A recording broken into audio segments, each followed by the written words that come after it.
Did you watch the Olympics? Anyone watch the Olympics?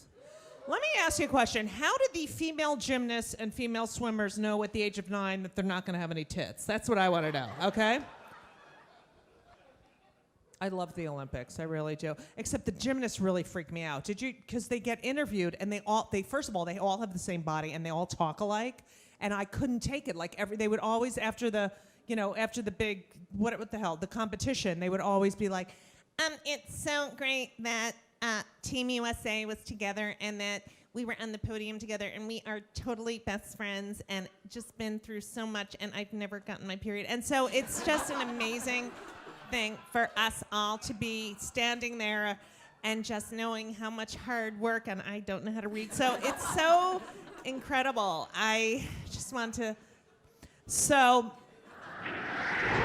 but they always do these human interest stories about the athletes before they compete, so you know their life story. Is it me, or has every Olympic athlete had the most miserable, tragic life? I'm not kidding. I was watching the swimming. I felt like such a loser. In lane 4 is Svetlana Mashagova. She swam with 2 broken legs she got as she was pushing her parents out of a moving train as they were escaping persecution. In lane 6 is Alana Lalajova. There's her first competition since climbing Mount Everest and falling. In lane 9 is Michelle Navarro. She's dead. She died last Friday. She's floating in lane 9, and she's the favorite in this category. She's dead, so she can't swim.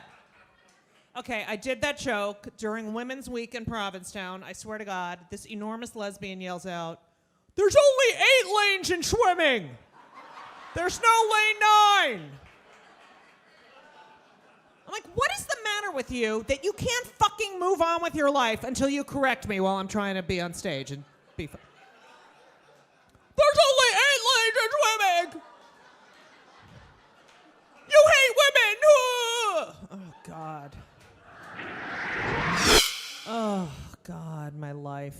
So I have 2 kids. Anyone with kids?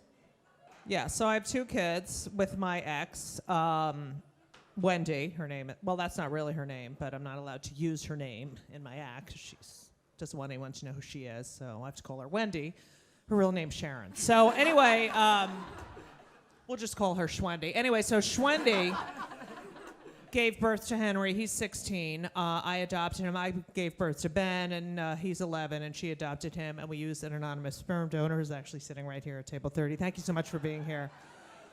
Kids are excited to meet you tomorrow. So I have to say, bringing up kids in New York is so much different than... I grew up in New Jersey, and my mother, you know, when you grow up in a suburb, your parents have to schlep you everywhere. I had to get in the car, and my mother would drive me everywhere. Here in New York, you know, you have the kid, and everyone just, like, it pops it out, and they walk around everyone wears that Baby Bjorn thing. You know the thing where you can wear the kid, and then you trip and fall, and the baby dies? You know what I'm talking about? You know how many times I took a shit with that thing on? I'm not kidding. I mean, it takes like a half an hour to get the kid out of there. And, you know, once it's in the chute, I don't have any fucking time to waste.